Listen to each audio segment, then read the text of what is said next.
Hey, good afternoon, everyone. I'm the second to the last presentation on the last day, so I understand if you fall asleep. I also understand if you're really kind of punchy and you ask a lot of questions. My name is Anya Arnold. I am the Global Director of FOLIO Implementation Services at EBSCO. And I have been with EBSCO since 2017. And kind of help develop how we now implement FOLIO and our processes. I'm also a librarian. I've been a librarian for 22 years at this point. I've worked in ILL, I've worked in circulation, I've dabbled in cataloging. That was my first foray and what I really wanted to do. I love technical services. Got my degree in it, realized I could not stare at my computer all day long. I needed some people and fell in love with ILL because you got both people and the tech services side of things. Oh, quite a bit. Thank you. Welcome.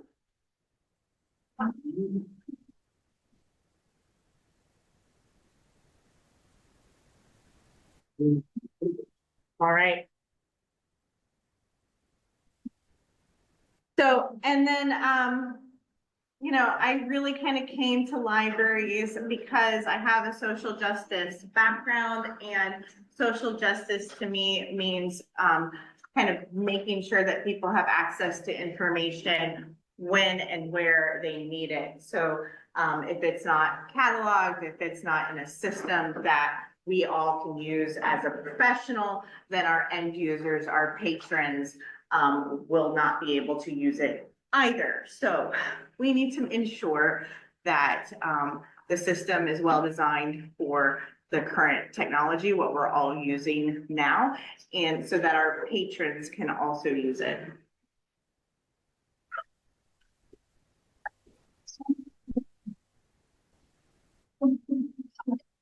I'm also not used to using a PC, and it was right here. It was going. I'm hitting the right arrow.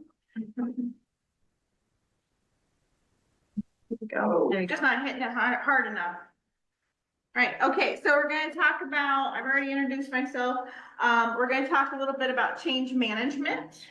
We're going to talk about migration processes, data migration, workflow configurations, settings configurations, integrations, what teams and what roles you need on your teams, challenges, and time management. Okay. Questions that may be answered during this, or plant questions you can ask me if I don't answer it for you, are listed there. So change management. All change, regardless of how small, elicits this response. Okay, this is the grief and denial response, right? Denial, anger, bargaining, depression, acceptance. I love that depression comes before acceptance, right? You're like, so no matter what change, right? Denial, I don't want to do it. This is not what I want to do. Okay. I guess I have to. Maybe if I just do it this little, I'll make this baby step. All right. Now I'm used to it. It's normal, right? A system that we all love is the system that we just migrated from, right?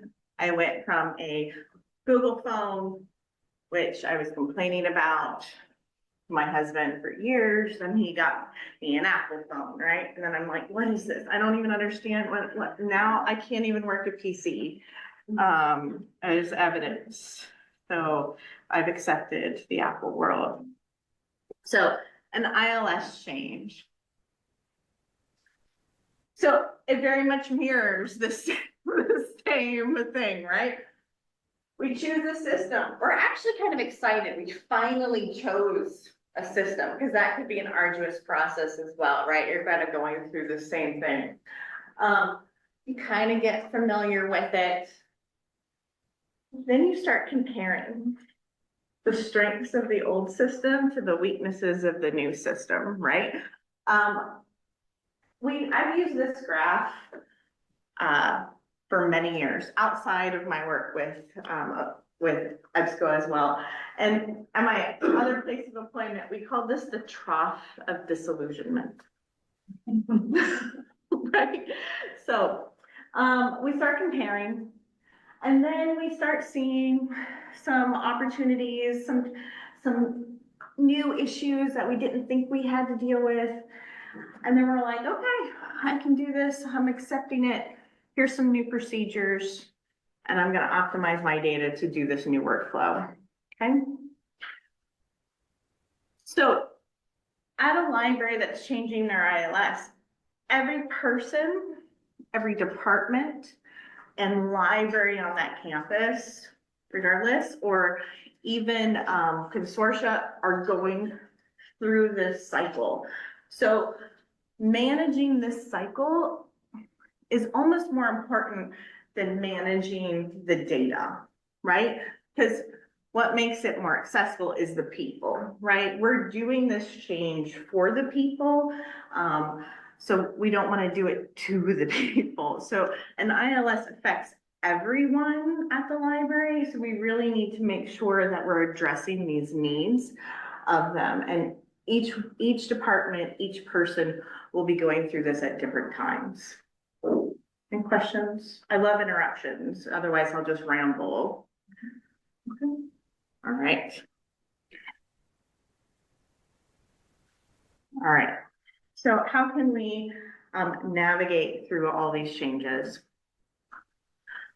Well, first, we need to articulate every assumption that we might have. And this is really difficult because you might assume, well, of course, this system has the ability to print slit or to print spine labels. That's normal, right? Every ILS should be able to print spine labels. FOLIO doesn't, right? FOLIO is designed to be able to connect to other systems that do that work because it's a forward-thinking system and it's built on open source, and other things are built on open source, so you want to connect that to. So that's an assumption that people make, right? So you've got to be able to articulate all those ingestions of what we think is possible. Okay.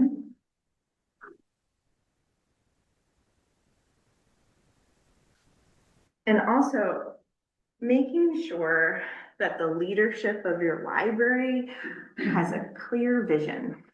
Why are they doing this change, right? Is it just a change? That's a legit reason, right? Is it that the contract's running out on your old system and that you don't want to pay another cost, right? That's also a great decision, right?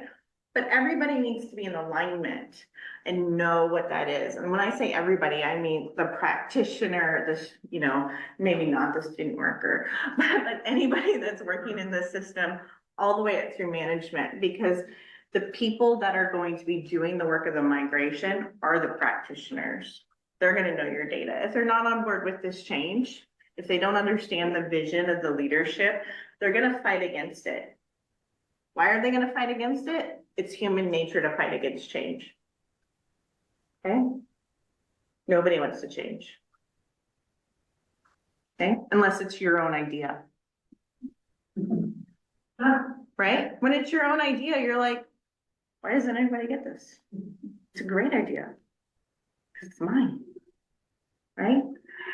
So your job as leaders is to make other people in your library believe it's their idea. Right? Why is it going to benefit them? Get them to see why it benefits them. And then they can turn around and talk to their people and be like, oh, this is going to allow us to do X, Y, and Z. Whatever that reason is. And it can be as small as you're not going to have to load this system on every PC in the library, right? It's just going to be there on the web browser. You can have multiple tabs open and be able to work. So it can be as small as it is, but people need to understand and believe it's, part of their best interest to do this. And when they do, they're all gonna walk down that same line, right? They're all gonna follow the path of the leaders, the decision makers, especially when there's clear lines of decision. When they don't understand why, they're gonna go every place and they're gonna be circling like chickens, or, you know, the famous line is herding cats, right? We don't want to herd cats. You know? Has anyone ever heard cats? I call my kids turtles, and I always go, you know, when we're off like a herd of turtles. But I mean, I think it's true. You need to start out slow and build up the momentum so that you can kind of all get everybody in line. All right, so I'll stop talking about change management for a little bit, go on to migration. So the general path of migration is that you look at your data. How is that going to go into the workflow? What workflows are actually data driven and what workflows are people driven, right? What settings, and then integrations. Okay, so kind of go through these patterns, and they're like, imagine that these are actual real circles. I just didn't want to muddy up this page. So, and they're constantly going back and forth within each other.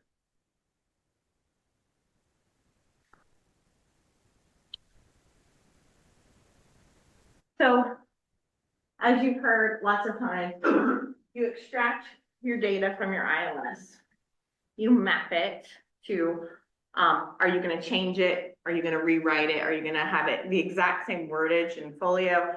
But you need to say this equals this, even if it's 1 equals 1, you still need to say it, articulating the assumptions and data. Load it, test it, and then refine and think, which I really think is really important in FOLIO, is that you can see all of your data. FOLIO is a consent first system.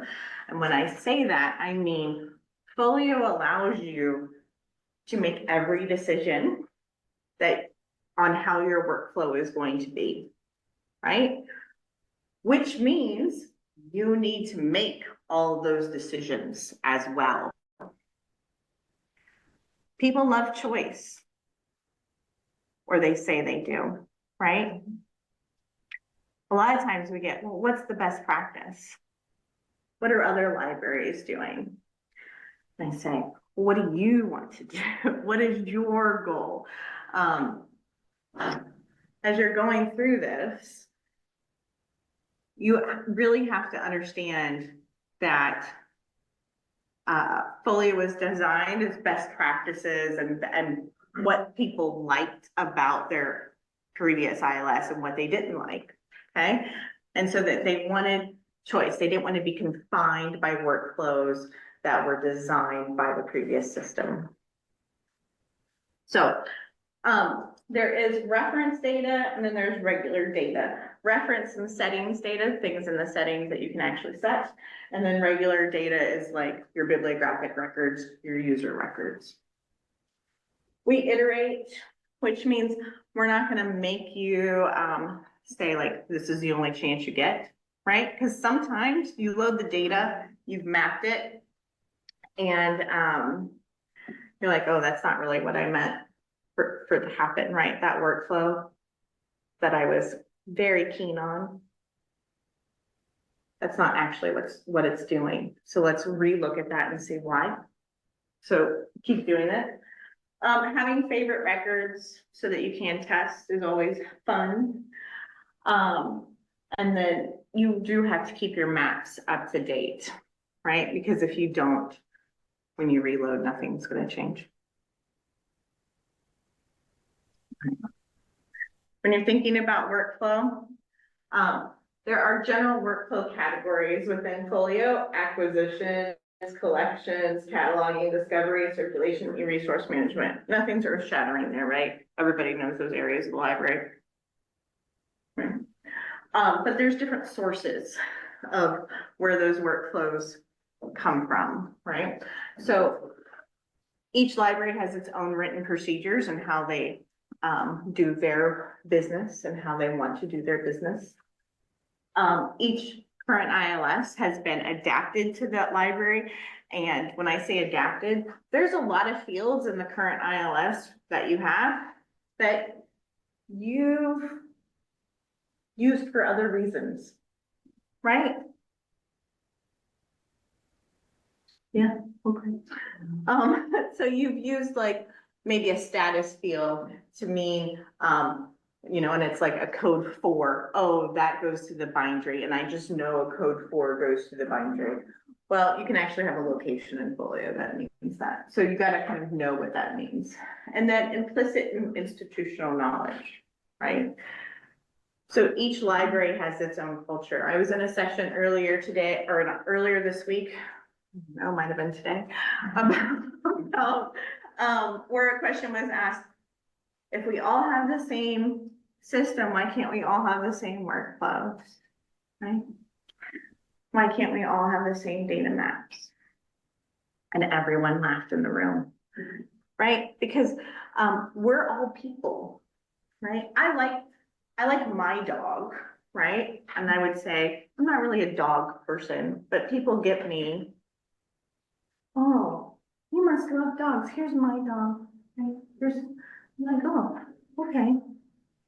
I'm glad you like that dog, but I don't care about that dog. You know, like we're all different people. We all wear different clothing because it's what we like on ourselves. So every library is different. Every library, every department has its own culture. And if you don't know that every department has its own culture, work in an academic library and see how different departments relate to different departments on the same campus, right? The same is true in public libraries.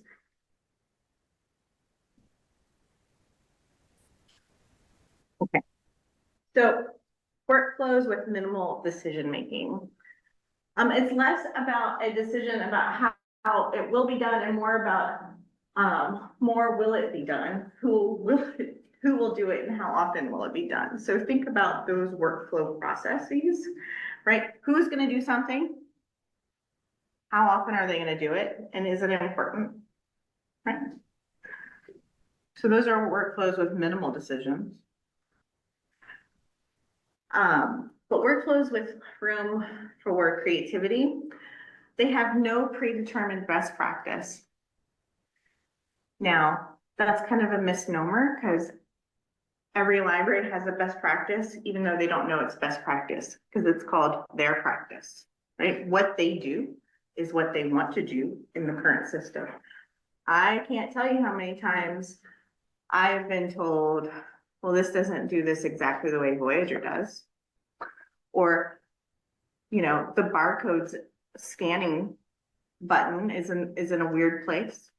I'm not doing the same pattern with my mouse, right? I'm tabbing and I'm like, oh, did you still want to stay in that system that you're, why are you migrating, right? Like this is a new system. The light switches in my old house aren't in the same place as they are in my new house, right? So like you got to really kind of think about that.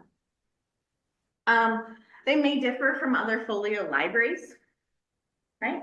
So when you ask, well, how's another library doing it? Do you really want to know how another library is doing it? Or are you just deferring making the decision because you are afraid of not having the perfect answer, right? As librarians in general, remember I am one, I don't like to be wrong. Who does? Right? So if I can follow somebody else, that's great. But I'm also, maybe I'm using that as a defer tactic, right? I don't want to be the first one that walks down that path. That's scary. And different from legacy practices. So maybe your library is at the same time merging the law library and the main library together. And you're using the migration of an ILS to do that. Okay, well, then you're going to have a whole bunch of change management stuff that you need to worry about, right? More than just an ILS system. And the legacy practices that each of those libraries have are going to clash, and you're going to have to work those out together. So you're really gonna have to think about those things, but you can be extremely creative in doing that.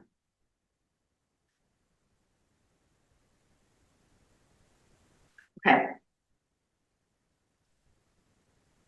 So within workflow configuration, you also have to think about timing of training, like who are you going to bring in, what kind of training that you're going to do, implementation timelines. Everyone asks me, how long does a typical implementation last? And I go, how long do I have? I need a lot of time, right? Don't shortchange your implementation, okay? Because the shorter you make it, the longer the arm of cleanup work's going to be, okay? Your local team dynamics. You really need to understand how your local team's gonna work together. Is there any conflicts? Right?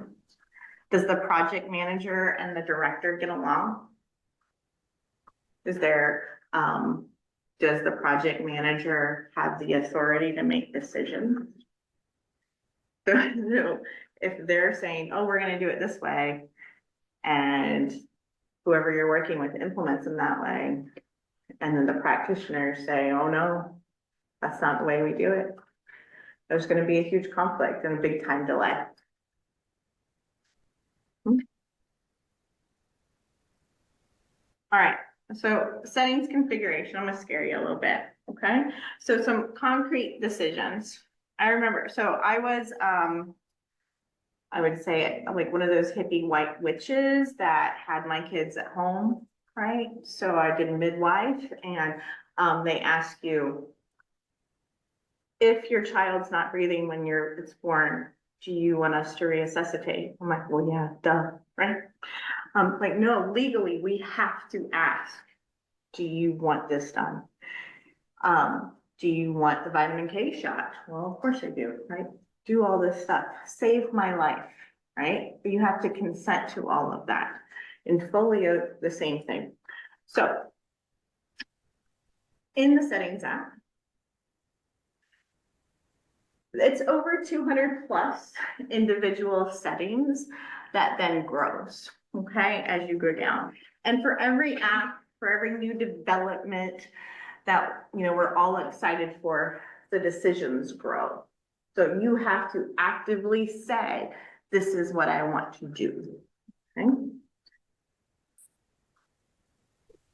So these are circulation rules.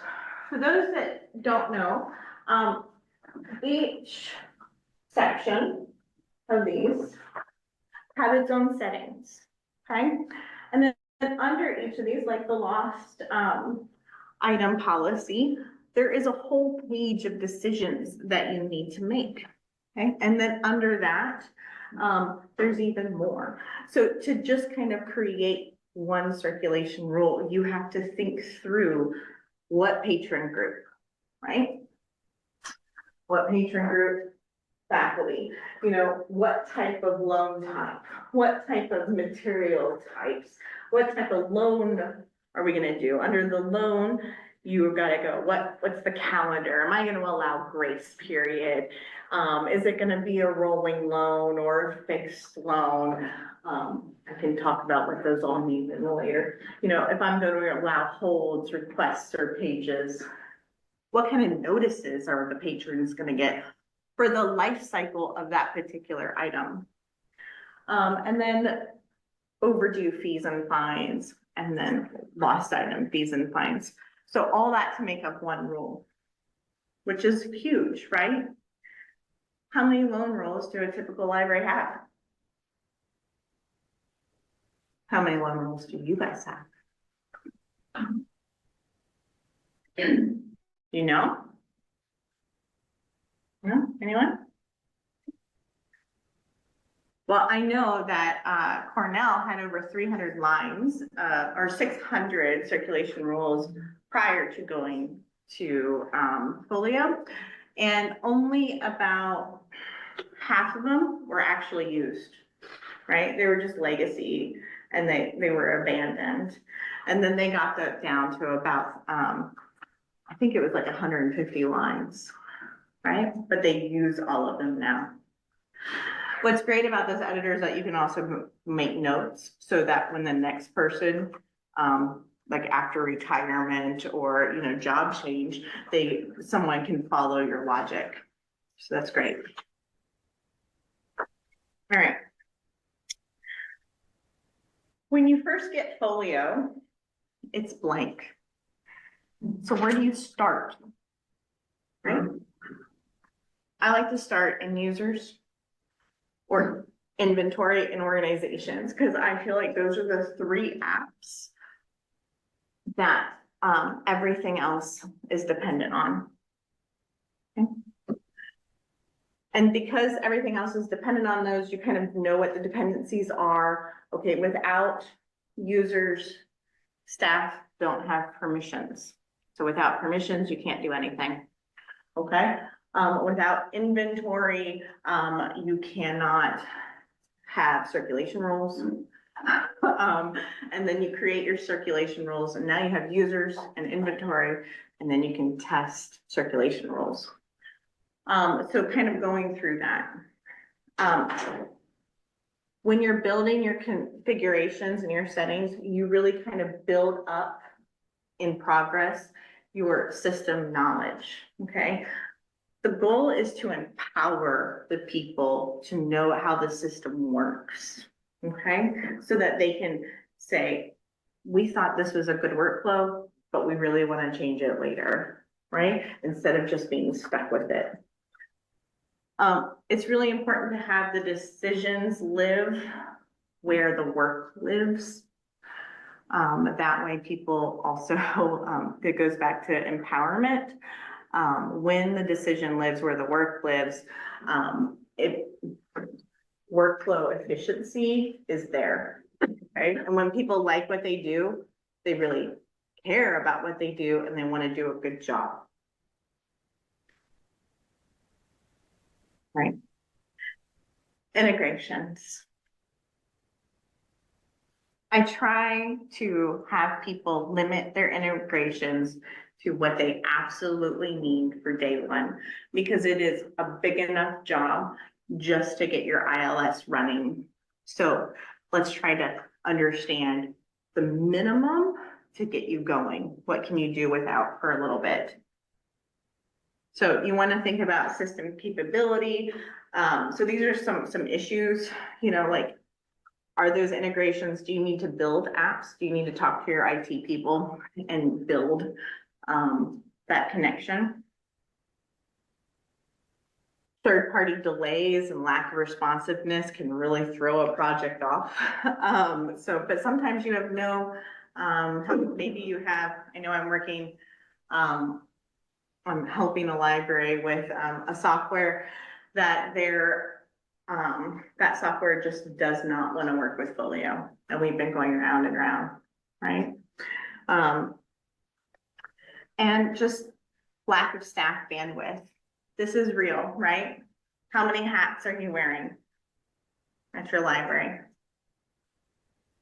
Right? You're adding this new project of, oh, go ahead and change your ILF. You can do that in addition to your job, right? Right? It's hard. So,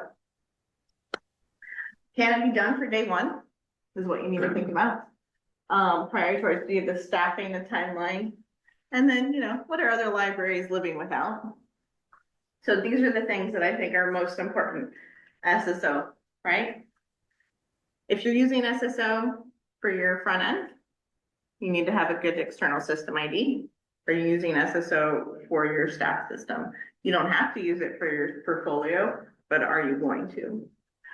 You need to make sure you have a discovery system, right? Because Folio is not a discovery platform for your patrons. I hope that's not news. And then you need to have some sort of like cataloging. What are you going to do for interlibrary loan? Remote storage if you have it. And then your self-check kiosks. Okay, so that is really what you need to focus on for day one. Anything else can wait. All right, library teams assemble. So, that was my, Avengers assemble. When you're building your team, are you gonna work with a vendor that provides, implementation services? I hope that you do. Going on your own is really hard, right? I hope that people watch the Stanford, presentation, a lot of lessons learned there. But going with an implementing hosting provider can really help, your library. What kind of timeline are you looking at for your project? Okay. Again, do not cut short your implementation time. If your procurement office takes, you've said yes, and your procurement office takes 6 months into your implementation timeline and you have a hard cutoff, what are you actually going to get done in the 3 months remaining of that 9 months? Okay. You really need to build that in. So that's a real life example. So a library had 9 months to implement, but their procurement office took 6 months to negotiate and to finally sign off on the contract, right? And we only had 3 months left in the implementation process. We got them live on circulation. And then after they were live, we had to do everything else, right? It was very stressful on the staff of that library. Okay? So look out for your staff, plan accordingly. Really kind of talk about like why you select FOLIO. Now, when you say the word why, it's a human nature thing to feel defensive. Okay, if I was to ask Charlotte, why are you doing X, Y, and Z? And that's just fine. The reason why you feel defensive is because that's one of the first few that you learn as a child. And your children at any level, and you as yourselves, because you were all children at one point, because you're adults now, asked your parents, why? And you were told, because I said so, right? At some point, that's what it came down to. So in this instance, understanding why you're going someplace, why the vision of this place, and then you can ask yourself the what and the where. Who can you spare at your library to do this migration? And then how much time can that person be spared? And what is the overall interest in the project? We've had libraries that were gung-ho about changing, but they had no time to give, right? So, you need to make sure that everyone's interested. All right, so what are the roles? You need a project lead. Okay, I'm not gonna read what it means, but you need a leader that is empowered to talk to folks into making decisions. This person doesn't have to make the decisions, but they have to follow up and get them to make the decisions. You need a technical lead, right? Who is going to export your data, right? Is this your systems librarian? Is this the local IT department of the library? Or is this the campus IT department? What type of timeline can they give us? Need functional leads, right? Just like you, not everybody knows how to catalog. Not everybody is a good public services librarian. Not everybody is a good systems librarian. You need people in each of those that are the functional leads. You need the library administration support, right? So you need to know if those people if your functional leads can't make a decision, who do they go to break the tie? IT. So you need a representative from your IT department, or you need someone to be able to go talk to them. Okay. Challenges and time management. All right. trouble in paradise. There is never enough time, right? Never. There is either also the unavailability or the availability of IT. Maybe either two involved, right? Maybe they're not involved enough. Maybe there's not a right balance, right? Lack of or confusing levels of engagement by leads, right? They're doing their own jobs too, right?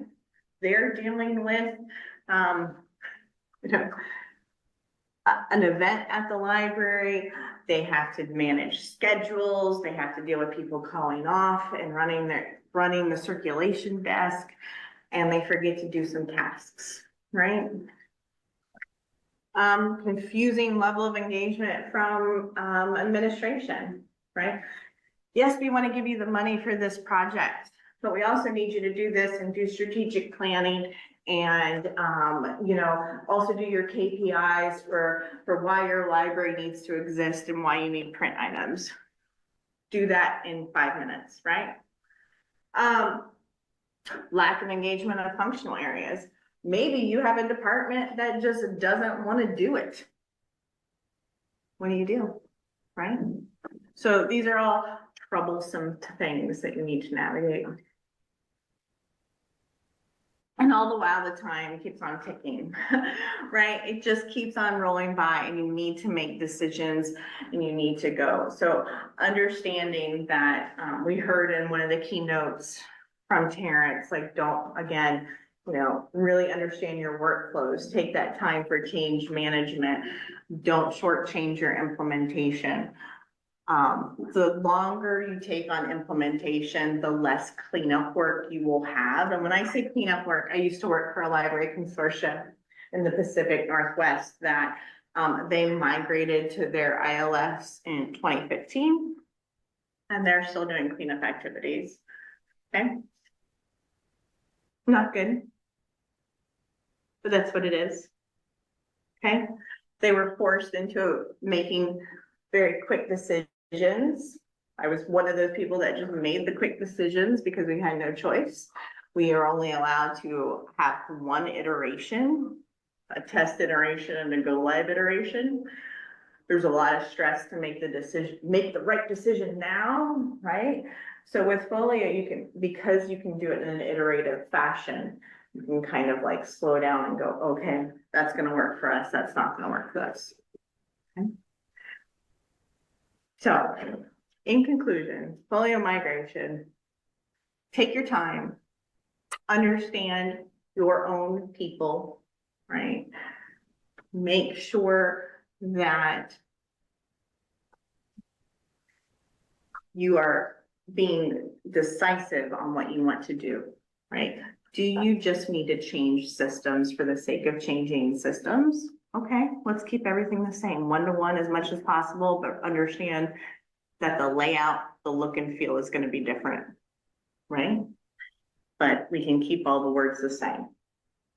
If you want to be innovative, you can, you know, shorten up your circulation rules, combine things, do some wonderful things with your locations, you know, but you can also do all of that after you're live.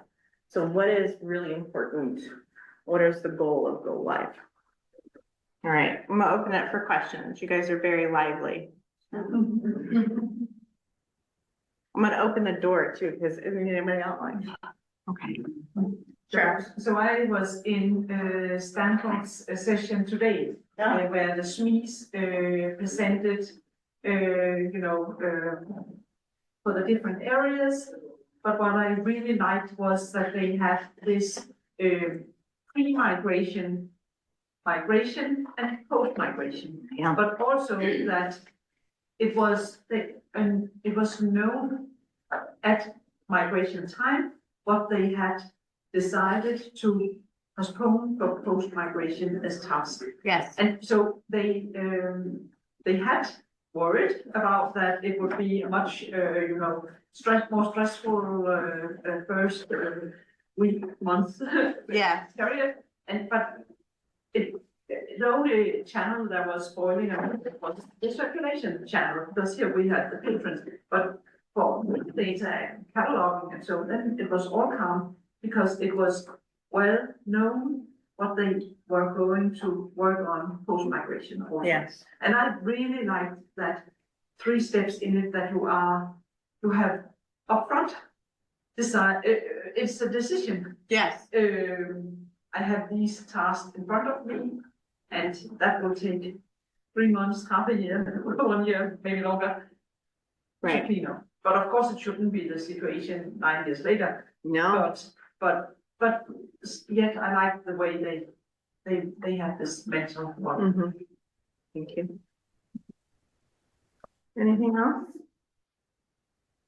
Questions, concerns, stories? Yes. My question. When you know migrants already, and they need to make decision about workflow, Mhm. do you have some tools or something that can help them to make decision? Because you also mentioned, for example, users has plus integration. And if you migrate come, maybe they don't know about your opportunities before all. So maybe you have some defined workflow, some list of actions or method. I don't know. Yeah, so I just want to repeat the question to make sure, like, well, you have examples of workflows so that libraries, when they're making decisions, can kind of go, I kind of want to do this. And that's libraries, but maybe they don't know about additional opportunities, possibilities. And folio, So,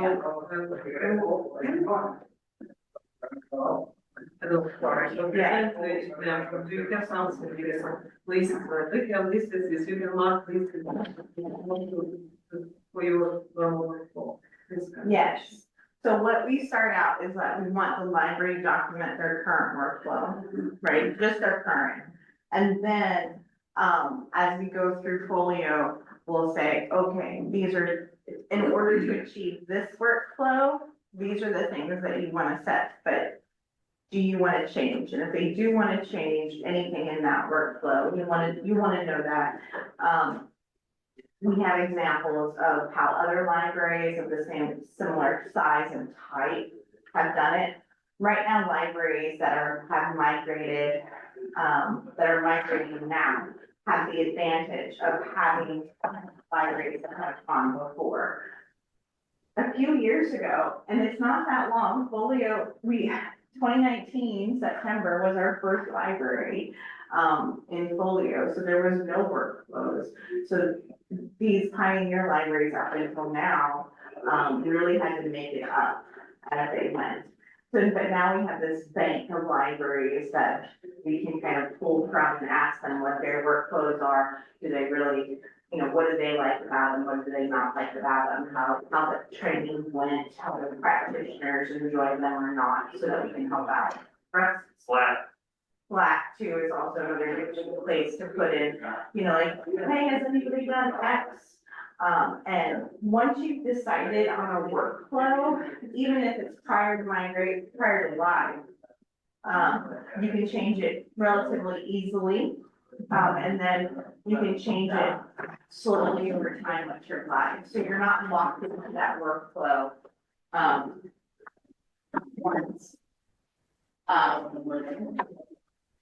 once you can make that decision. So it is really kind of flexible. And I'm highlighting that because other ILSs are not that way. Once you've made a decision, you're stuck there for 10, 15, 20, 30, 40 years until you're on the system. You guys laugh, but it's true. Did I answer your question? Yeah. And sometimes you don't want to change the workflow, it's just, it works, right? And that's what you want, because it's not a system driven workflow, it's a library policy workflow, it's a human workflow. But sometimes it's a system driven workflow that you really have no choice in doing, that you might want to change. Sometimes you don't know the difference either. Questions? All right. Anyone done? but on the community and like the beyond Slack, but like the community and like recordings of the past WOLFcon, because there's been presentations on workflows at past WOLFcons and things like that can really help kind of give folks a look at what's possible. Sorry. No, I love it. As one of those pioneers. I just wanted, yeah, Missouri State, Missouri State was the first library in the US to go live. So they really kind of, broke us all in. I was the IT coordinator at the time. And I'm the data, implementation for that go now. Yeah. So that was sometimes. But he's loved it so much, guys. He I do loved it. it so much that he came and is now doing it for his day job. I think this is one of the important things I wanted to know here. He is delivering, you made it, so we will make it. Online things are different, we have to find our own way, but we will make it. Yeah, we will make it. We did it largely during, when everyone was working from home during the early stages of COVID, because we went live in the spring of 2020. Yes. So we had 2 meetings with the implementation team at EBSCO, one in the fall, one in the early, one in early spring, and then. And everybody went home. And we actually didn't know a way at that moment to implement fully online. It was thought, oh, you can't do this fully remotely, that's crazy. Right? But we did, and we've done almost all of our library sets have been done fully remotely on Zoom or Teams meetings. A lot of the times the implementation consultant is, 2, 3, 7 hours different than the actual clients that we're working with. We have one extreme case where there's 9 hours different, so we have a very, lovely person in Australia that is taking on that role and will come in later, on those days that those meetings are, so, we love this work, and the people on my team really want libraries to be successful, and they're all librarians too, so they all know what it's like to implement and to be implemented.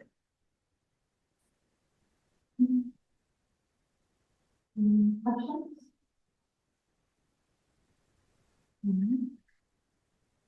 Any other worries? Oh. No worries. It's all gonna go fine. Yeah.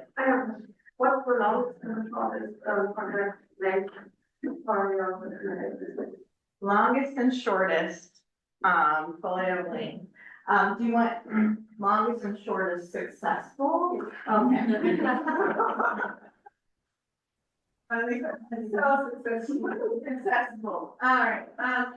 So if a library just wants to do ERM or ERM and acquisitions, because a lot of times that goes well together, we can get that done in about, I think we can have it done in about 7 weeks for ERM, if they're on, if they're on target and on board. Okay? But that also depends on if HLN is up to date or full text font, so you gotta make sure your pre-recs are done. But yeah, for full folio, so ERM, circulation, cataloging, we've done it in 5 months. It's a big sigh. It was successful. However, the implementation team at that library did the yeoman's work, and the rest of the library staff were angry with them for a long time. And it took they had us come in and work with them to do some meeting facilitation between them because they had to make a decision and they could not wait on change management and really bring people along. So you kind of have to balance that. So there were some retirements. There was, some people were like, I'm not gonna work in this system. On that, so they chose to leave. And, some people on the implementation team also chose to leave because they were stressed out, you know? Did they go live on FOLIO? Yes. Did it work on day one? Yes. Is it still working now? Yes. But they just had the people aspect to deal with, you know? So the longest, I think, they're probably the earlier libraries. Five Colleges comes to mind. They were a beta partner with ESCO. They started in 2026, and I think they went live in You said 2016. I'm sorry. 2016, and I think they went live in late 2020 or late 2021, like around there. So, I mean, but they were one of the first consortia, and they were bringing five together. So, I mean, don't hold that against them. They did a monumental thing of work there. So, normally our normal migration, the one I'm like, tell our salespeople, like, please, this is what we need, is about 9 months. And I think 9 months is a good target, date, and to, be a little flexible. Maybe you end up can go live 8 months or 7 months, maybe you're ready at 9 months, but due to like vacations and finals and whatnot, maybe it takes you 10 months to do it, but you're ready. Right, so that's my sweet spot right there. Is there also differences between the size of institution? I get asked that all the time. I think there's no difference in size. Okay, so regardless of the size of an institution, there are still all those decisions you need to make, okay? I find the bigger the library it is, the harder it is for them to make a decision, right? They have all these committees, everyone has to be right. There has to be full consensus.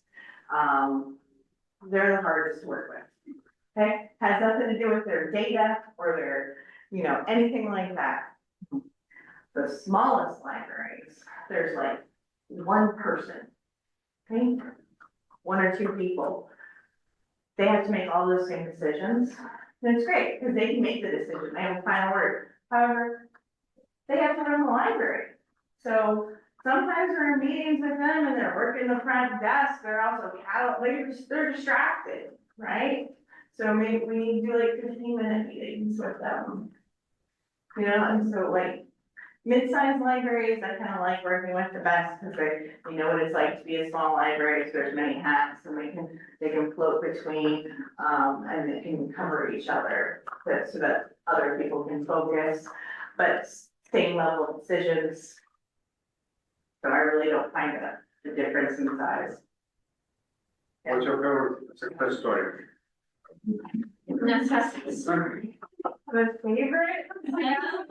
What's my kid?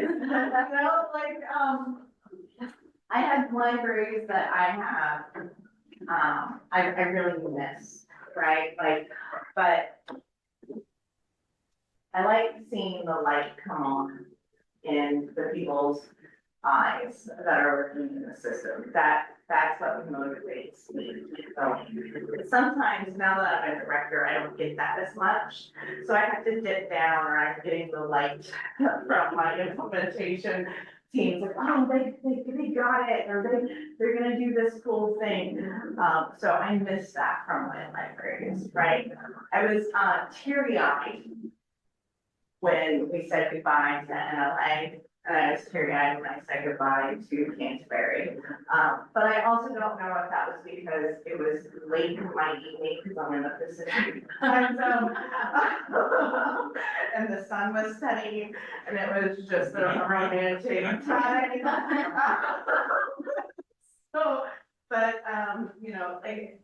You're with these people, we become part of an extended staff. We don't want to do it to you, we want to do it with you. Who's ever had a trainer or a workout buddy or somebody that you were trying to change a habit, like, only you can make the change, right? I can lead you up to the water and make you drink. So, you just become a part of these people's lives and then they're gone, and so that's hard.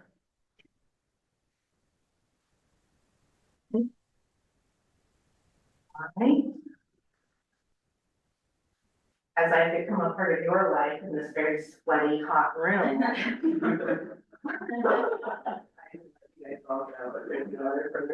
But I'll be around for the rest of the day. You want to talk?